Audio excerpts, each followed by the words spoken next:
Hello guys, it's Fireside Chess coming back to you with another YouTube video. Today, we're going to be learning about a special tactic called removing the defender. So this is actually my fourth video in my Tactics for Beginners series, so I will link the playlist in the description so you guys can watch those videos either before you watch this one or after. It really depends to you, but also remember that you don't need to watch these videos in order to make sense of the lessons, but it definitely will help your understanding of what I'm going to be teaching. And I know I have been doing the same sort of content for like the past couple days, or I guess I should say weeks, because it's all been like tactics for beginners. But if you guys can comment some video ideas that you guys want me to do, or at least just ideas for live streams, or if you want me to stream more often, I can make sure that I get that out for you guys. And before we even move on to our video, I just want to say that only about 52% of the people who watch my videos are subscribed. So if you're part of that 48% of people who aren't subscribed, please make sure that you are, because YouTube has been recently just running around taking subscribers from people. I don't know why. It's not my fault. It's YouTube, so go yell at YouTube for that. But make sure that you are subscribed because it really helps me make more quality content for you guys. Alright, now without further ado, let's get started. So as always, first let's define what our tactic is. And today it's going to be removing the guard or defender. Depends on what you want to call it. Removing the guard is exactly what it sounds like. Basically, you capture the piece that is defending another piece or a attack or certain square, so that the piece that you've captured or at least deflected from that square allows you to go on with whatever move you wanted to play. So now if you draw your attention to the board that I actually have set up here, we have this sort of position. And white's really close to checkmating, seeing as just taking this rook wins the game. So that answers one of the questions that we want to be asking ourselves every time we either solve one of these puzzles or when we're playing a normal game. What move do we want to play but can't? So if we can establish that idea, then we're one step closer to solving this puzzle. Next, you want to think about what's stopping you from playing that move. And then after answering this question, then you can think, how can we get rid of the piece that is preventing us from playing that move that we wanted to play? So in this case, when we want to take on b7 to get checkmate, this pesky queen on c8 is getting in the way, stopping it. So there's multiple things that we can do to fix this. We can sacrifice the rook on d8, because if the queen doesn't move, we can win the queen and that leads to checkmate. But if the queen takes on b7, checkmate. And even with this is a little bit of a skewer, because, sorry, not a skewer, a pin.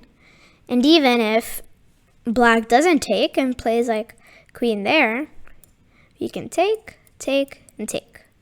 So no matter what in that position, it ends up being a checkmate for white, but only if white plays the correct move, obviously. So now let's talk about overloading a piece. An overloaded piece is basically just a defender, which is defending multiple pieces at the same time.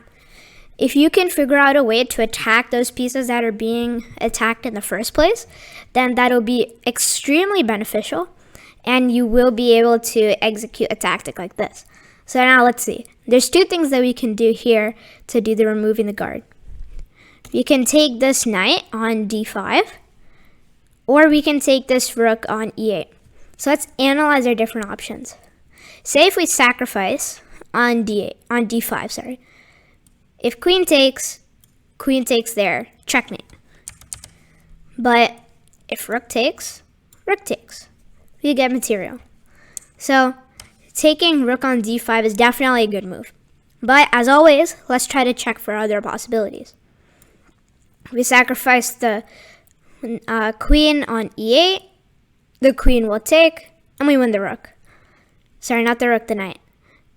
Technically, we do have more pieces, but the queen is technically worth more value than a rook and bishop. So not really the best, but at least it's something if you didn't see the rook takes on d5. So now this is the more traditional way of doing it. It's called capturing the defender.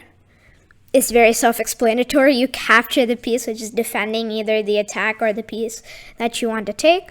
So if we look at this, there's multiple things that we can do. We can take there, which is the bad move, just take the queen. Even though if knight takes, we can win a pawn, it's not that great, especially if we consider our other moves.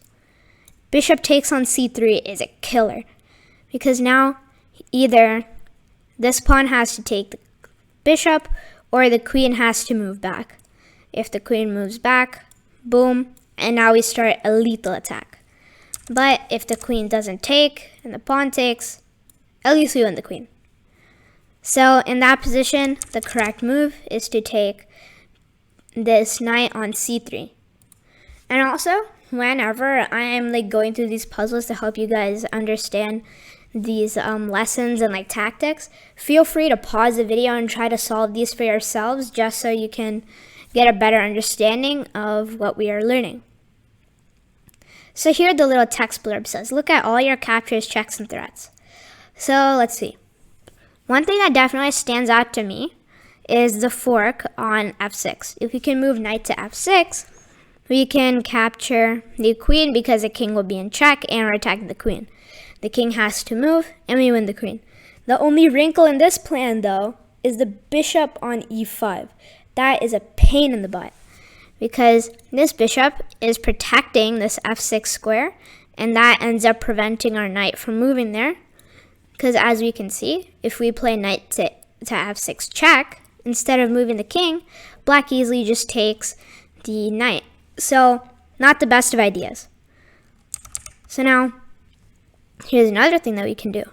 We can sacrifice the queen, the pawn takes, and now knight to f6.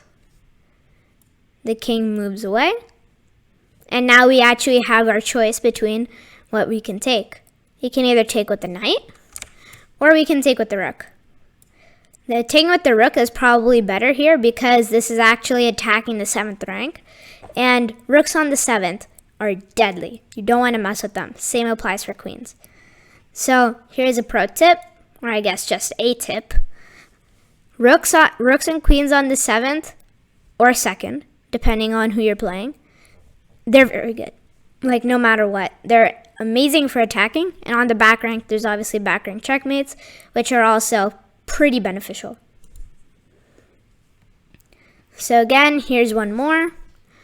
I'll let you guys think about it for a little bit before I show the answer. Okay, so now let's try working towards your answer. So let's see. What do we want to move? Kind of want to capture this rook or try to deliver a checkmate. But let's see what the moves here provided are. There is rook to f6, f3. Not very good. Because if queen takes, rook takes, rook takes. Or even I guess if here there's queen takes, knight takes, it's definitely good. But the queen probably won't take. The rook will take, and we can take here. So it's okay. There's also, we can take on h3. If the queen takes, bishop there, rook takes, we're even. There is rook takes on d7, rook takes, that's pinning the queen. And there's b4, ax b4, not very good.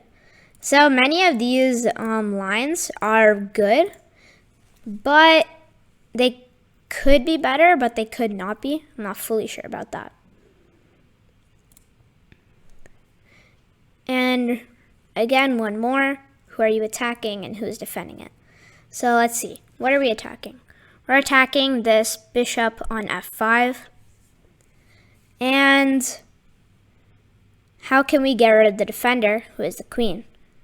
Well, we can sacrifice the rook. The queen takes and the bishop takes. Sorry, not the bishop, the knight. So that's pretty good. or even if knight to d5, not very good. Just rook takes on c3.